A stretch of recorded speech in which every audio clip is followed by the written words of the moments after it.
Travailler moins et gagner plus, est-ce que c'est un mythe ou une réalité? On a tous déjà entendu cette promesse, travaille moins et gagne plus. Mais soyons honnêtes, ça sonne un peu comme une arnaque, non? Sauf que pendant que certains s'épuisent à enchaîner les heures, d'autres gagnent mieux leur vie en bossant moins. Alors c'est quoi le secret? Est-ce que c'est un super pouvoir? Est-ce que c'est une magouille? Non.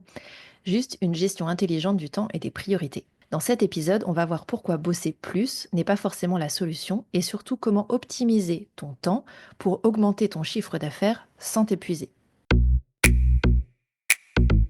Plus d'heures, est-ce que ça veut forcément dire plus d'argent? Bah non. Si tu penses que la clé du succès c'est d'en faire toujours plus, tu n'es pas seul. Beaucoup de freelances tombent dans ce piège. Ils remplissent leur agenda, acceptent toutes les missions, bossent tard le soir et finissent sur les rotules. Mais voici la vérité. Bah, ton temps, il est limité. Tu ne peux pas le multiplier à l'infini. Ce qu'il faut comprendre, c'est que ce qui compte, ce n'est pas combien d'heures tu travailles, mais comment tu utilises ces heures. Quand j'ai démarré, je faisais gentiment mes heures de salarié d'avant, un bon 35-40 heures, alors que personne ne m'y obligeait, hein, clairement. Et puis j'ai été bénévole pour un événement sportif. D'un coup, j'avais beaucoup d'heures en moins disponibles en fait pour mon business. Bah, finalement, la contrainte de ce bénévolat m'a permis de réajuster, de bosser différemment et de finir par faire des semaines entre 20 et 30 heures pour mon business.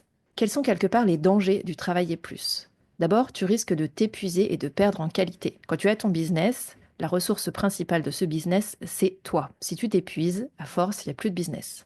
L'autre danger, c'est de dire oui à tout et d'accepter des missions qui soient peu rentables. Enfin, dernier danger, c'est que tu n'as plus de temps pour réfléchir à la stratégie et à la croissance de ton business.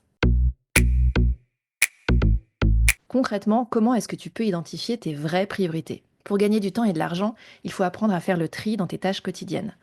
Tout n'a évidemment pas la même importance. Je suis sûre que tu connais la loi de Pareto. 20% de tes actions génèrent 80% de tes résultats. Alors pose-toi cette question. Quelles sont les actions qui ont vraiment un impact sur ton business? Ce qu'il faut faire ici, c'est d'identifier justement ces tâches et se concentrer sur celles qui apportent le plus de valeur. Je vais te donner quelques exemples de mauvaises priorités. Passer des heures, par exemple, à perfectionner un site internet alors que tes clients viennent d'Instagram, ça, c'est une mauvaise priorité. Répondre à tous les mails dès qu'ils arrivent au lieu de bloquer des plages horaires aussi. Enfin, dire oui à toutes les missions sans vérifier si elles sont rentables, c'est contre-productif.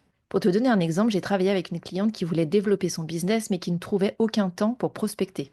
Du coup, c'est pas pratique. On a regardé le temps qu'elle passait à faire quoi dans sa semaine. Et on s'est rendu compte qu'en fait, elle remplissait sa semaine, notamment parce qu'elle avait peur de prospecter, mais aussi parce qu'elle n'avait pas eu assez de temps et de recul pour savoir qui prospecter, comment, etc. Bref, elle n'avait pas d'action claire à établir.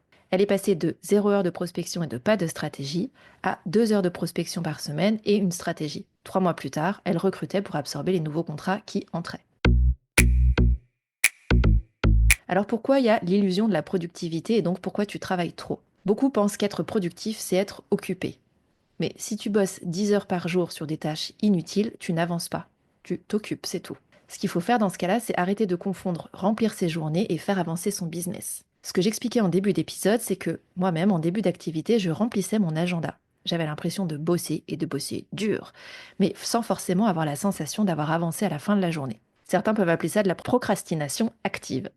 Genre, je fais plein de trucs, mais à la fin de la journée, je ne sais pas trop ce que j'ai fait, ni si j'ai vraiment avancé et fait avancer mon business.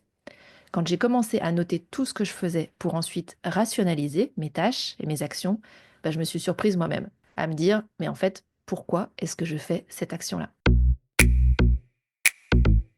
Concrètement, comment est-ce que toi, tu peux mettre ça en pratique? Voici 3 actions simples à tester dès cette semaine pour travailler moins et mieux. D'abord, tu peux commencer par faire une sorte d'audit de ton temps, c'est-à-dire noter pendant toute une semaine tout ce que tu fais et analyser là où tu perds du temps. Ensuite, tu peux créer des systèmes, c'est-à-dire automatiser ou déléguer notamment les tâches que tu vas voir répétitives dans ta semaine. En faisant ça, ça va te permettre de libérer du temps sur ce qui compte vraiment. Et enfin, tu peux te fixer un objectif clair pour le mois à venir, tout en déterminant 3 actions concrètes qui vont t'aider à atteindre cet objectif. Travailler moins et gagner plus, ce n'est pas un mythe, c'est une question de stratégie. En optimisant ton temps, en te concentrant sur ce qui a vraiment de la valeur, tu peux faire croître ton business sans t'épuiser. Dis-moi en commentaire, quelle tâche pourrais-tu arrêter de faire dès aujourd'hui pour gagner du temps? Abonne-toi pour ne pas manquer le prochain épisode.